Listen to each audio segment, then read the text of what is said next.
128ನೇ ಜನ್ಮದಿನ. ಅವರು ಭಾಳ ಚಿಕ್ಕ ವಯಸ್ಸಿನಲ್ಲೇ ಕಾಲವಾದರು. ಅವರು ದೇಶದ ಬಗ್ಗೆ ಭಾಳ ಅಪಾರವಾದಂಥ ಗೌರವ, ದೇಶದ ಬಗ್ಗೆ ಅಭಿಮಾನ, ದೇಶಭಕ್ತಿಯನ್ನು ಇಟ್ಕೊಂಡಿದ್ದಂಥ ಒಬ್ಬ ಮಹಾನ್ ವ್ಯಕ್ತಿ.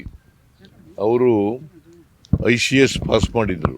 ICS ಅಧಿಕಾರಿ, ಈಗಿನ IAS ಅಂತ ಇದೆಯಲ್ಲ, ಅದಕ್ಕೆ ಸರಿಸಮಾನವಾದದ್ದು ಬ್ರಿಟಿಷ್ನವ್ರ ಕಾಲದಲ್ಲಿ ICS ಅಂತ ಇತ್ತು. ಆ ICS ಅನ್ನು ಪಾಸ್ ಮಾಡಿದರು. ಅವರು ಅದಕ್ಕೆ ತ್ಯಾಗ ಮಾಡಿ ದೇಶದ ಸ್ವಾತಂತ್ರ್ಯ ಹೋರಾಟದಲ್ಲಿ ಮುಳುಗಿದ್ರು, ತಮ್ಮನ್ನು ಅರ್ಪಿಸ್ಕೊಂಡು. ಮತ್ತು ಕಾಂಗ್ರೆಸ್ನ ಅಧ್ಯಕ್ಷರಾಗಿ ಕೂಡ ಕೆಲಸ ಮಾಡಿದರು. 2 ಸಾರಿ ಕಾಂಗ್ರೆಸ್ನ ಅಧ್ಯಕ್ಷರಾಗಿ ಕೂಡ ಕೆಲಸ ಮಾಡಿದರು. ಅವರಿಗೆ ಭಿನ್ನಾಭಿಪ್ರಾಯ ಏನಪ್ಪ ಅಂತಂದರೆ, ನಾವು ಅಹಿಂಸೆಯ ಮೂಲಕ, ಸತ್ಯದ ಮೂಲಕ ಮಹಾತ್ಮ ಗಾಂಧೀಜಿಯವರ ದಾರಿನಲ್ಲಿ ಸ್ವಾತಂತ್ರ್ಯವನ್ನು ಪಡ್ಕೊಳ್ತಕ್ಕಂಥದ್ದು ಭಾಳ ಕಷ್ಟ ಅಂತಕ್ಕಂಥದ್ದು ಅವರ ತಲೆಯಲ್ಲಿತ್ತು.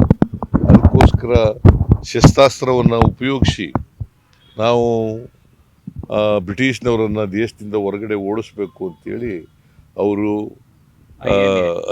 INA ಇಂಡಿಯನ್ ನ್ಯಾಷನಲ್ ಆರ್ಮಿ ಅನ್ನು ಸ್ಥಾಪನೆ ಮಾಡಿದರು. ಇಂಡಿಯನ್ ನ್ಯಾಷನಲ್ ಆರ್ಮಿಯನ್ನು ಸ್ಥಾಪನೆ ಮಾಡಿದರು. ಅವರು ಸಾವಿನ ಬಗ್ಗೆ ಜಪಾನ್ನಲ್ಲಿರುವಾಗ ಅವರು ಇದರಲ್ಲಿ ಎಂಥದ್ದು ವಿಮಾನ ದುರಂತದಲ್ಲಿ ಕಾಲವಾದರು ಅಂತಕ್ಕಂಥದ್ದು ನಮಗೆ ಇರತಕ್ಕಂಥ ವಿಚಾರ.